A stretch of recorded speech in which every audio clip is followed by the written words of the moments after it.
Béni sois-tu, Seigneur, pour ta fidélité. Merci pour ton amour qui nous couvre. Merci pour ton amour qui couvre ton fils et ta fille qui m'entendent maintenant. Seigneur, de là où chacun de nous se trouve, ton amour nous rejoint et ta fidélité nous accompagne sans cesse. Voilà pourquoi je veux te dire merci. Je bénis ton saint nom, ô roi de gloire, Seigneur des seigneurs.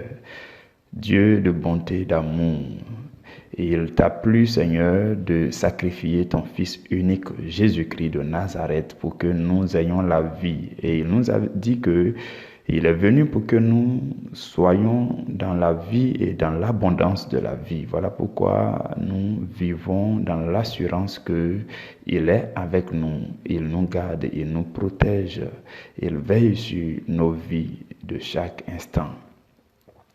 Je magnifie le nom du Seigneur Jésus-Christ de Nazareth. Père éternel, je te dis merci pour ta présence, la présence de ton Esprit Saint maintenant ici. Nous sommes rassemblés autour de ta parole, des révélations de ta parole, et il n'y a que le Saint-Esprit pour nous aider à comprendre ta parole, comme le dit 1 Corinthiens chapitre 2. C'est par l'esprit des hommes que on peut comprendre les choses des hommes. De cette même façon, c'est par l'Esprit de Dieu que nous pouvons comprendre les choses de Dieu. Et pendant que nous démarrons cette méditation de ce jour, vendredi 24 avril, le Saint-Esprit nous rejoint pour nous aider à comprendre les profondeurs de la parole de Dieu. Béni sois-tu, Saint-Esprit, béni sois-tu, Paraclet, béni sois-tu, Consolateur, béni sois-tu, Enseignant. Merci, Saint-Esprit, pour ta présence.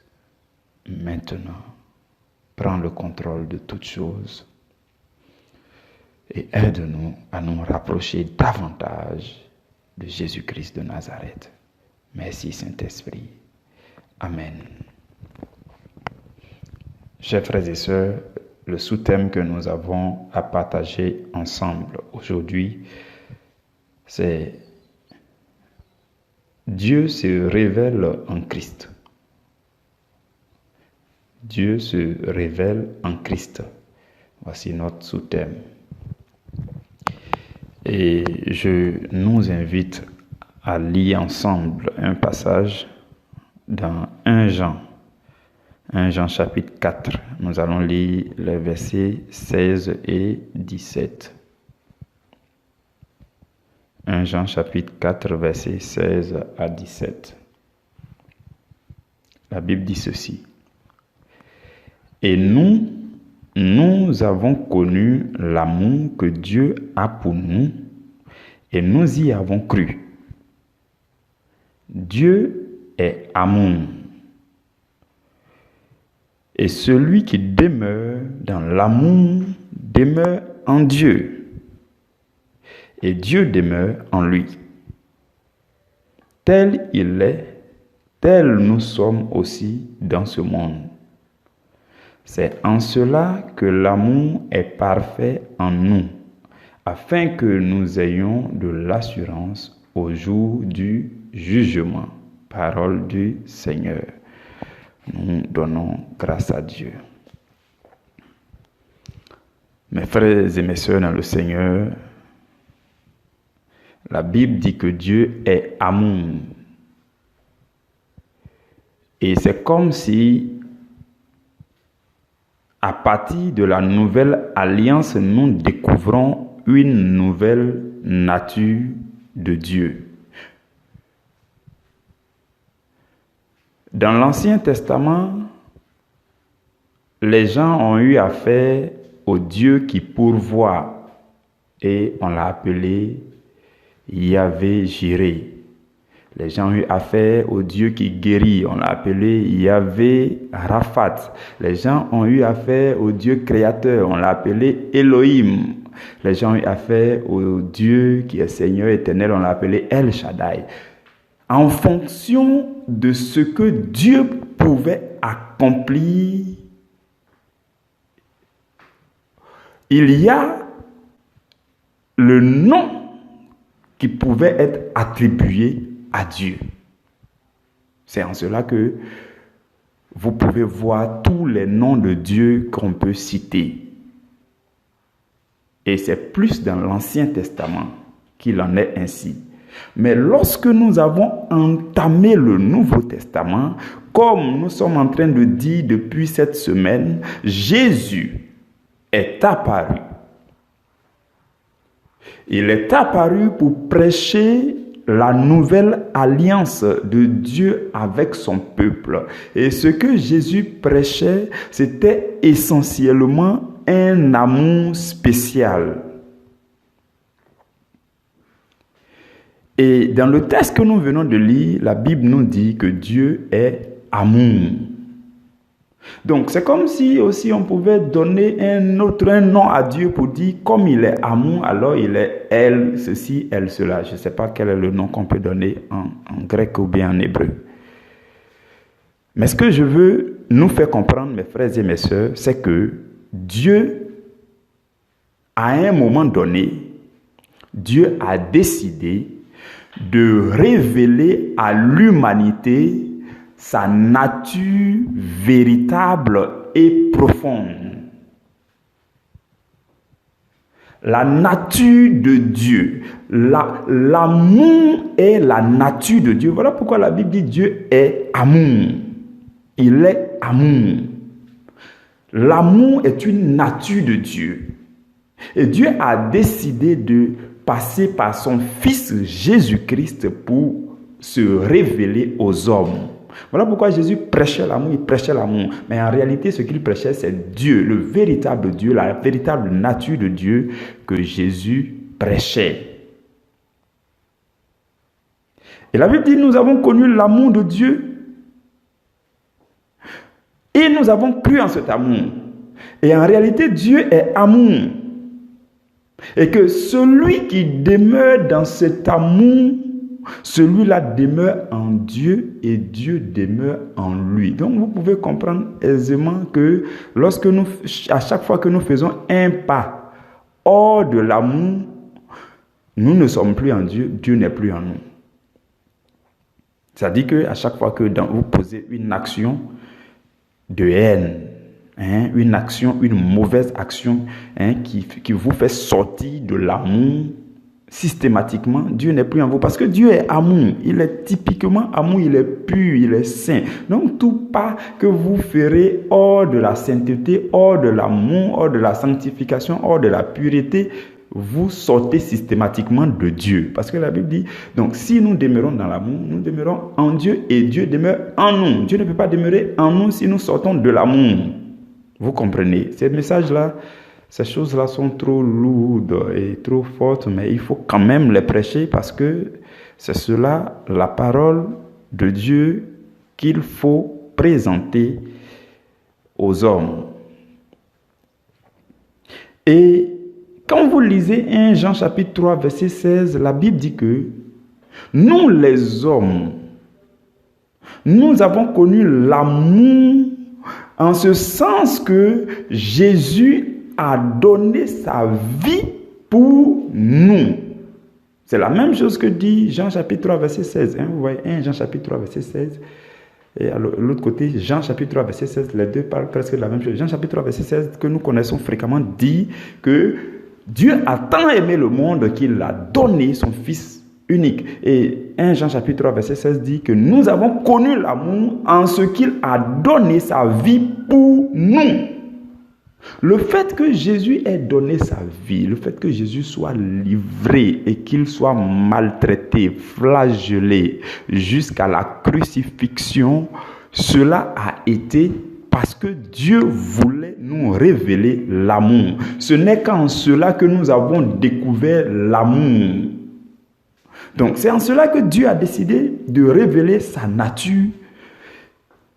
C'est en cela que Dieu a décidé de nous montrer qu'il est amour. Et cet amour-là n'est manifesté qu'en Jésus-Christ.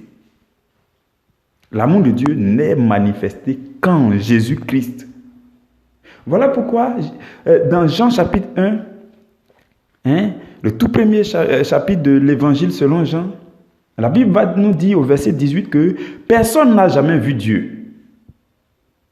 Le Fils unique qui est dans le sein du Père, c'est celui qui l'a fait connaître. Vous voyez, ce verset-là est suffisamment clair par rapport à notre sous-thème de ce jour. La Bible dit que vous et moi, que ce soit maintenant, que ce soit dans l'ancien temps, personne n'a jamais vu Dieu.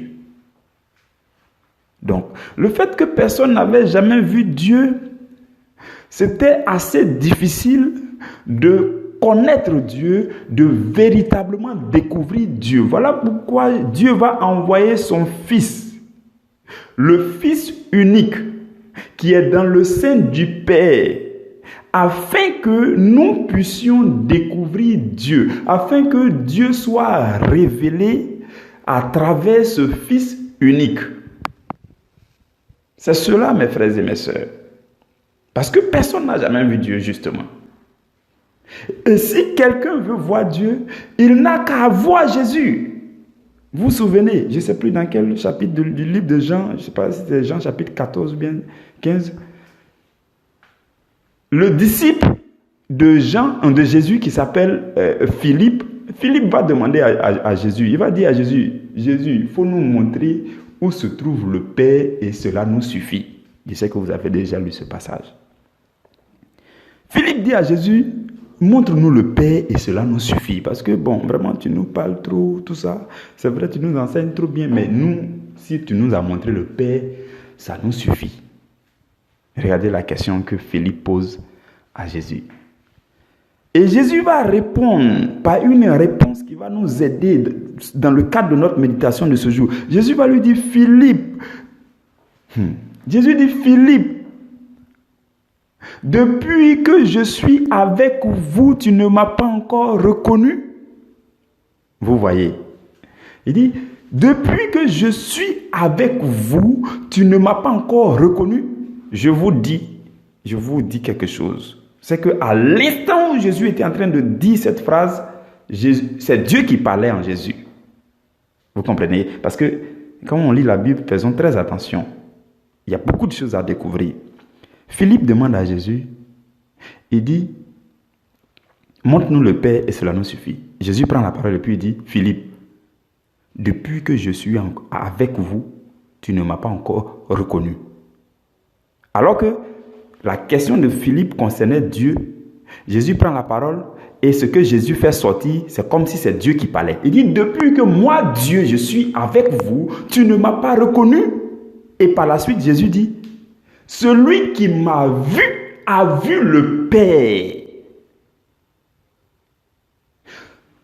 Autrement dit, celui qui veut que le Père se révèle à lui, qu'il me regarde, qu'il garde le regard fixé sur moi, Jésus, parce que je suis venu sur la terre pour que Dieu vous soit révélé. Parce que personne n'avait jamais vu Dieu, mais moi, le Fils unique qui suis dans le sein du Père, c'est moi qui vous révèle Dieu. Et quiconque m'a vu a vu le Père. Depuis que je suis avec vous, vous ne me reconnaissez pas. Aujourd'hui, je vous dis que si vous m'avez vu, vous avez vu Dieu. Vous comprenez, mes frères et mes sœurs? Donc Dieu n'a pas trouvé quelqu'un pour se révéler, pour révéler son amour, si ce n'était le Fils unique de Dieu venu du Père. C'est Jésus seul qui nous révèle Dieu, la nature véritable de Dieu, le Dieu amour, infiniment amour, qui aime l'être humain qu'il a créé à son image et selon sa ressemblance. Dieu vous aime. En fait, ce qui énerve Dieu, ce qui agace Dieu, c'est que souvent on se laisse berner par l'ennemi. On s'est laissé polluer par Satan. Et cela continue d'agacer Dieu. Et Dieu, quand il nous regarde, il nous admire, il nous aime. Et il cherche voies et moyens pour nous sauver. Voilà pourquoi il a des envoyés, des prédicateurs, peu importe la nation génération où vous vous retrouverez sur cette terre, vous trouverez forcément un prédicateur, un envoyé de Jésus qui va vous prêcher Jésus, qui va vous présenter Jésus afin que vous puissiez découvrir l'amour dont Dieu vous aime. C'est cela, mes frères et mes sœurs. Dieu nous aime d'un amour infini. Et si nous voulons comprendre cela, nous n'avons qu'à ouvrir le cœur à la connaissance de Jésus. Qui parle de Jésus, parle de la vie de Jésus et des enseignements de Jésus. Et si quelqu'un veut découvrir ces choses, il n'a qu'à aller dans le Nouveau Testament, dans les évangiles et dans les épîtres. En les découvrant, vous découvrez Jésus et Dieu se révèle à vous. Dieu ne se révèle aux hommes qu'à travers Jésus-Christ de Nazareth. Notre thème de ce jour est un thème assez simple. Tout ce que, mes frères et mes sœurs dans le Seigneur, tout ce que le Seigneur désire qu'on comprenne aujourd'hui, c'est que, depuis l'ère de Jésus, nous n'avons pas besoin d'aller ailleurs pour découvrir Dieu, le Dieu qui vous a créé. Parce que chacun de nous sait que Dieu existe. Personne ne peut dire que Dieu n'existe pas. Vous voyez, à moins qu'il ne soit insensé. Parce que lui-même, il sait, quand il regarde la nature, il sait que les choses ne sont pas placées au hasard. Il y a une certaine harmonie. Il y a un Dieu qui a créé les choses. Et ce Dieu-là, c'est certainement lui aussi qui m'a créé, puisque je fais partie de ces choses-là dans ce monde. Et donc ce Dieu-là, il faut que je le découvre, il faut que je le connaisse. Vous voyez, souvent, quand je regarde les gens, je découvre que leur âme, l'âme a soif de Dieu, mais eux-mêmes, ils refusent. Vous voyez, c'est ce qui arrive. Il y a beaucoup, j'ai beaucoup de... Ce n'est pas pour parler particulièrement d'une religion, mais j'ai beaucoup d'amis musulmans qui apprécient et qui admirent profondément certaines choses quand ils me voient. Mais ils sont comme enclavés, condamnés, retenus par quelque chose. Tu sens que ils sont en train de lutter avec leur âme. Leur âme veut aller à la lumière et ils disent non, la tradition, les parents, on a grandi dans telle famille, ainsi de suite. Mais quand ça fait comme ça, forcément un jour vient où ils craquent. Ils disent bon, qu'on me fasse ce qu'ils veulent me faire, je m'en fous, je deviens chrétien. Et c'est ce qui va arriver si vous et moi, notre lumière continue de briller dans les ténèbres où Dieu nous a déposés. Je vous le dis, c'est la vérité. Mes frères et mes sœurs, l'environnement dans lequel vous vivez, le petit monde, votre monde dans lequel vous vivez, ce n'est pas un hasard si Dieu vous a déposé là. Et si Dieu veut tout faire pour que sa lumière brille à travers vous, c'est pour que vous puissiez éclairer ces ténèbres-là. Il y a des cœurs qui sont dans les ténèbres autour de vous. Il y a forcément quelqu'un autour de vous qui a besoin de découvrir l'amour de Jésus, la lumière de Jésus, qui a besoin de voir, de voir Dieu qui se révèle en Jésus-Christ. Et ce Jésus-là vit en vous. Et Jésus doit se faire connaître.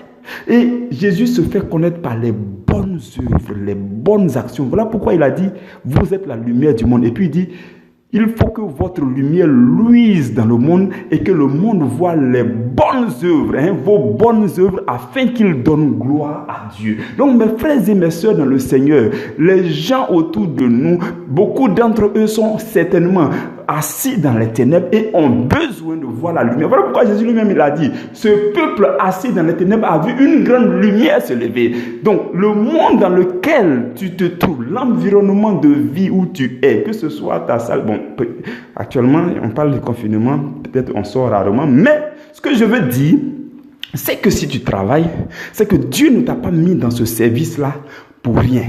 Si tu vas à l'école, la salle de classe où tu te trouves, ce n'est pas un hasard. Il y a certainement quelqu'un qui a besoin de voir une de tes bonnes œuvres, tes bonnes actions, tes meilleures manières de raisonner, tes points de vue que tu donnes de façon excellente selon Jésus, ainsi de suite. Mes frères et mes sœurs, c'est comme ça que les étincelles de lumière de Christ doivent sortir de nous pour aller frapper les autres. Parce que ceux qui sont dans les ténèbres n'ont besoin que de lumière. Je donne toujours cet exemple-là. Je dis, à partir de 19h, les lampes de la rue qui sont dehors, ces lampes-là ne se contentent que de briller. Ces lampes-là, vous n'allez pas voir ces lampes de la rue-là aller dans les broussailles, dans l'obscurité, dans les broussailles pour aller chercher les insectes qui sont là-bas. Non, ces lampes-là se contentent de briller et les insectes quittent désespérément dans ces broussailles nocturnes-là pour venir se réjouir à la lumière. Tant que la lumière que vous avez en vous brille, vous n'aurez pas besoin de faire d'efforts. Des gens viendront seuls à vous parce que étant dans les ténèbres, eux-mêmes savent qu'ils ont besoin de lumière. Personne n'appelle quelqu'un à une lumière franche. Cette lumière-là, les gens qui sont dans les ténèbres, qui reconnaissent qu'ils sont dans les ténèbres, qui reconnaissent franchement, c'est-à-dire ils sont francs avec eux-mêmes, ils reconnaissent qu'ils sont dans les ténèbres. Quand ils voient une lumière franche, ils viennent eux-mêmes. Contentons-nous, mes frères et mes sœurs, chrétiennes, disciples de Christ que nous sommes, notre rôle c'est de nous contenter de briller de la lumière de Jésus. Et pour que cette lumière soit de plus en plus nette, franche et transparente, nous devons discrètement, secrètement nous plonger dans la méditation de la parole de Christ. Alors, chargés de la lumière de Christ, nous pouvons briller de cette lumière dans notre monde afin que Dieu soit révélé, parce que celui qui révèle Dieu, Jésus-Christ, habite en nous. Vous comprenez, mes frères et mes sœurs? Dieu n'est révélé qu'en Jésus. L'amour de Dieu n'est révélé qu'en Jésus. Et dans le monde, dans ton environnement où tu vis en ce moment, Dieu ne sera révélé qu'à travers toi. Parce que Jésus qui révèle Dieu habite en toi. Et si tu laisses Jésus briller à travers ta vie, les gens verront Jésus à travers toi et ils accepteront Jésus. Mes frères et mes sœurs, jouons notre rôle d'instrument. Jouons notre rôle d'instrument utilisé par Jésus pour accomplir l'œuvre de Jésus. Parce que, vous comprenez, nous sommes voyageurs sur la terre. Nous allons partir d'un moment à l'autre. C'est vrai que ce n'est pas cette pandémie-là qui va nous emporter, ça j'en suis très convaincu. Voilà pourquoi moi je vais de l'avant. Je ne regarde même pas à côté ou à droite par rapport à cette histoire de pandémie, parce que Dieu ne m'a pas dit que je vais rester dedans. Dieu n'a pas dit aussi que vous qui m'écoutez, vous allez rester. Voilà pourquoi continuez à faire vos projets. Non, ne regardez pas autre chose. Vivez en avance. Regardez 10 ans en avance ce que vous allez devenir. Non, parce que y a quelqu'un qui a dit, l'homme va là où ses pensées s'en vont. Si tes pensées s'en vont vers coronavirus, tu risques d'aller vers coronavirus. Si tes pensées s'en vont dans un hôpital, tu risques d'aller dans cet hôpital. Mais si tes pensées s'en vont en avant dans la vie, tu iras en avant dans ta vie. Si tes pensées s'en vont et te vois en train d'évoluer avec Jésus, tu vas évoluer avec Jésus. Si tes pensées s'en vont vers une entreprise, vers une affaire fleurissante, si tes pensées s'en vont vers un bonheur, un avenir radieux, tu iras vers cet avenir radieux. C'est comme ça que la chose est. Voilà pourquoi lorsqu'on parle à gauche et à droite de ceci, de cela, moi je ne me sens pas du tout concerné, parce que la Bible dit que 1000 peuvent tomber à ta gauche et 10 000 à ton côté, toi tu ne seras pas atteint. En plus, 10 000 ne sont même pas encore tombés, 1000 ne sont même pas encore tombés. Voilà pourquoi je ne me sens pas concerné. Au contraire, je me contente de briller afin que ceux-là qui ont des doutes, ceux-là qui ont des inquiétudes, ceux-là qui paniquent, ils puissent voir en moi l'assurance de Jésus et que eux aussi, ils s'établissent en Jésus et qu'ensemble, nous formions nos projets pour l'avenir. Nous sommes voyageurs sur la terre. Nous n'avons pas terminé notre voyage. Celui-là qui a la capacité de mettre fin à notre voyage, c'est celui-là qui peut dire, voici, je suis satisfait que tu as terminé, alors je mets fin à ton voyage. Ce n'est pas un virus, ce n'est pas une maladie qui peut mettre fin à mon parcours, à mon voyage sur la terre. Parce que je suis venu en tant que citoyen du royaume des cieux sur la terre. Je suis ambassadeur du royaume des cieux sur la terre. Et personne ne peut me donner des ordres si ce n'est celui qui est président de mon pays d'origine. Si ce n'est Dieu, si ce n'est Jésus-Christ, le Seigneur des Seigneurs. C'est lui qui commande ma vie. Ce n'est pas un virus, ce n'est pas une maladie. Personne ne peut m'arrêter si ce n'est celui qui m'a envoyé sur la terre et qui m'a confié des projets et qui m'a dit, les projets que j'ai formés pour toi sont des projets de paix et de bonheur et j'ai un avenir radieux pour toi, pour que tu accomplisses la mission que je t'ai confiée sur la terre. Vous comprenez, mes frères et mes sœurs, si vous vivez dans cette mentalité que je suis en train de vous prêcher, vous n'allez rien craindre. Vous allez, pendant qu'on parle de confinement, vous allez faire vos projets. Vous allez voir vos idées au sortir de cette saison. Qu'est-ce que les hommes vont devenir? Quelle affaire peut marcher? Donc je commence maintenant à écrire, je commence à rédiger, je commence à faire mes projets, je commence à faire. Quand on va sortir d'ici, les idées que j'avais avant, tout ça, je commence à les développer. C'est cela que nous sommes appelés à faire dans le secret du confinement pour ceux qui sont confinés. Moi, pour l'instant, on ne m'a pas encore obligé à me confiner. Vous comprenez? Donc Dieu doit être révélé. Et pour que Dieu soit révélé, il faut que nous soyons remplis de Dieu. Vous comprenez? Ce n'est que le trop-plein de Jésus en vous que vous pouvez prendre pour donner aux autres. Souvent, il dit aux gens, quand on dit servir Jésus, il y a deux façons de comprendre. Je vais terminer par là. Quand on dit servir Jésus, là, il y a deux façons de comprendre. On peut servir Jésus en faisant un service, vous voyez, pour Jésus.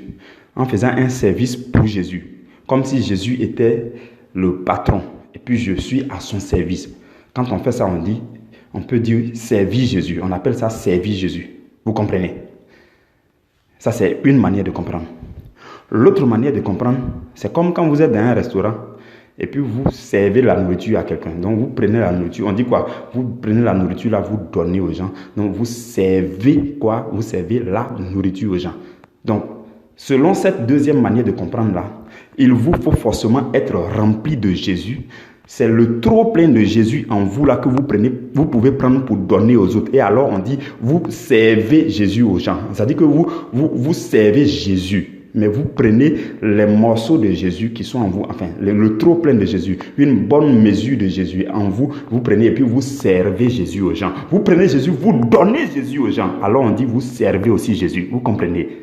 J'ai découvert cette manière de penser, de voir les choses là aussi par le Saint-Esprit. Donc, c'est pourquoi aussi la Bible dit que c'est de l'abondance du cœur que la bouche parle. Si Jésus n'est pas abondamment dans votre cœur, si Jésus ne remplit pas votre cœur, si Jésus ne déborde pas dans votre cœur, vous ne pouvez pas parler de Jésus parce que c'est ce qui déborde en vous que vous pouvez en prendre pour donner aux gens, pour servir. Vous comprenez? Ça aussi, c'est une manière de servir Jésus. Et pour servir Jésus, véritablement, il faut être rempli de Jésus. Si vous n'êtes pas rempli de Jésus, vous ne pouvez pas servir Jésus. Et pour être rempli de Jésus, il faut profiter de ces temps où on vous oblige de rester à la maison dans le secret pour vous charger de Jésus. Au milieu de la méditation, au milieu de la prière, au milieu des temps de jeûne, dans le secret, jusqu'à ce que votre réservoir, le réservoir de votre cœur soit rempli de Jésus. Et alors, quand ça va déborder, le débordement, le trop plein, vous donnerez aux gens. Votre bouche même, vous n'allez pas pouvoir contrôler parce que la Bible dit que c'est de l'abondance du cœur que la bouche parle. Donc la bouche même en réalité n'a pas besoin d'être contrôlée quand le cœur, c'est abondant dans le cœur. Vous voyez, c'est comme quand un réservoir est rempli et qu'il y a un robinet qui est connecté à ça. Dès que vous ouvrez le robinet, l'eau sort en même temps. Donc il suffira de vous ouvrir vos bouches et puis le trop plein de Jésus qui est en vous là commence à jaillir. C'est comme ça. C'est ce qui se passe lorsque les gens ont médité la parole de Dieu jusqu'à...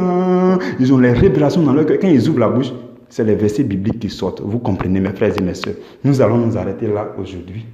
Je bénis le nom du Seigneur pour cette méditation.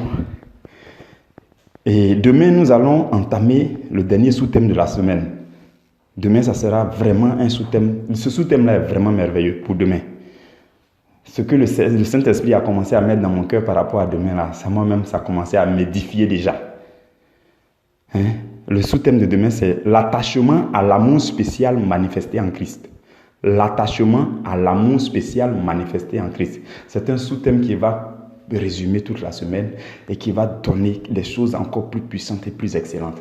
Je suis plus pressé que vous, que demain arrive pour qu'on fasse cette méditation ensemble. D'ici là, que la grâce de Dieu vous couvre, que l'amour de Dieu vous enveloppe dans le puissant nom de Jésus-Christ de Nazareth. Amen.